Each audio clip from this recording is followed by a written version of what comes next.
Evangelio de nuestro Señor Jesucristo según San Mateo. Gloria a ti, Señor. Se acercaron a Jesús algunos fariseos y para ponerlo a prueba le dijeron: ¿es lícito al hombre divorciarse de su mujer por cualquier motivo?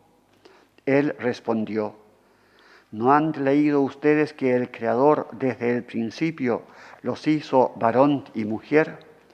Y que dijo: por eso el hombre dejará a su padre y a su madre para unirse a su mujer, y los dos no serán sino una sola carne. De manera que ya no son dos, sino una sola carne.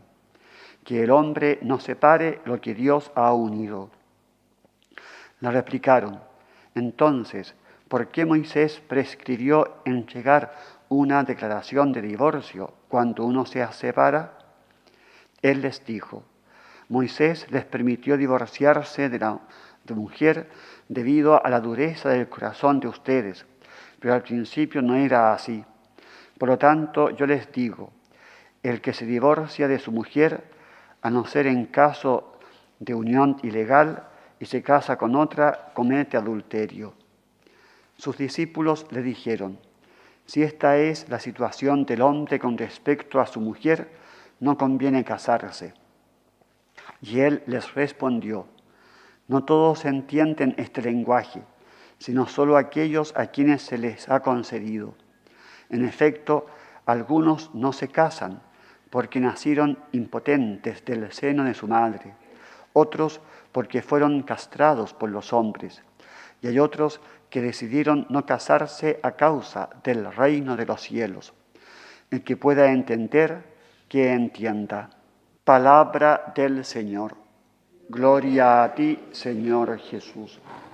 Hoy día se nos ha hecho un resumen de la historia del pueblo de Israel, desde que Dios elige a Abraham allá en Ur de Caldea a partir de una tribu que es pagana, que es idólatra, ¿cierto? El padre de Terach adoraba falsos dioses, y de ahí, de ese lugar, de esa familia, surge el que será después padre de una muchedumbre, será padre de pueblos numerosos. Y entonces, a partir de esta historia de Abraham, ustedes ven cómo entonces acontece acompañar Dios a un pueblo, pero también acontece que este pueblo pasa por tantas vicisitudes, guerras, exilio, pecados, idolatría. Justamente lo que nos hace ver esta palabra es que hay historia, una historia formada por hombres de carne y hueso, un pueblo que tiene que ir avanzando en el tiempo y que en esa realidad histórica acontecen tantas cosas. Dios siempre fiel y ese pueblo infiel. Pero sin embargo prevalece la fidelidad de Dios. Y por eso entonces hemos dicho en el Salmo cómo finalmente reconocemos la misericordia de Dios en todo lo que acontece, en todo lo que Dios quiere y también en todo lo que Dios permite, está detrás la explicación de la misericordia. El Señor es misericordioso y Él conduce, por lo tanto, la historia según designios de amor y de salvación. Luego, eso también uno se lo puede ver reflejado, este aspecto histórico, con sus pecados también, en este diálogo que se da entre Jesús y los fariseos. Si uno ve la historia, bueno, es un pueblo, pero también eso se ve reflejado en lo que acontece en los hombres. Entonces, en ese pecado, en esa infidelidad del pueblo respecto a Dios, resulta que hay un tema, por ejemplo, moral. El Señor Dios al comienzo crea al hombre y a la mujer para que sean una sola carne, por lo tanto no puede haber divorcio, no se puede separar, no se puede cortar lo que es una sola carne.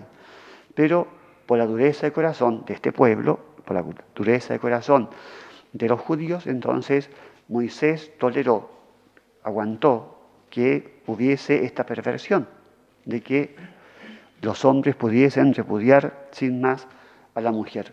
Entonces responde ahora Jesucristo: pero yo les digo que hay que restablecer lo que era el origen. Lo que Dios creó en un comienzo es lo que tiene que ahora volverse a crear. Entonces otra vez la historia se manifiesta en la realidad del pecado también, en este pueblo duro de corazón que no entiende lo que el Señor te está diciendo y tampoco quiere seguir en el fondo estos caminos que son caminos de redención. Pero Cristo viene y Cristo es el que nos hace ver que efectivamente prevalece la fidelidad y la misericordia, porque a pesar de toda esta historia de pecado, de este pueblo nace el Salvador de la humanidad. Y Él restablece todo, por eso entonces, como recrea todo por su salvación, como Él nos hace ser otra vez esas criaturas nuevas, santas, es posible entonces vivir todo lo que Dios quiere que sea fruto de esta creación de Dios, entre esas cosas la familia, el matrimonio. Hoy día pidamos al Señor en esta Eucaristía que también nosotros nos reconozcamos parte de este pueblo que camina en la historia y también reconocer que tenemos una historia de amor del Señor y por parte nuestra tantas veces una historia de pecado. Y por eso entonces día a día nos acompaña el Señor, día a día nos da el Señor su gracia con esta Eucaristía que es el pan de cada día que nos alimenta como peregrinos y también recordemos que nos regala justamente porque somos de carne y hueso avanzando por la historia, nos regala el sacramento de la confesión por el cual se perdonan los pecados que nosotros cometemos.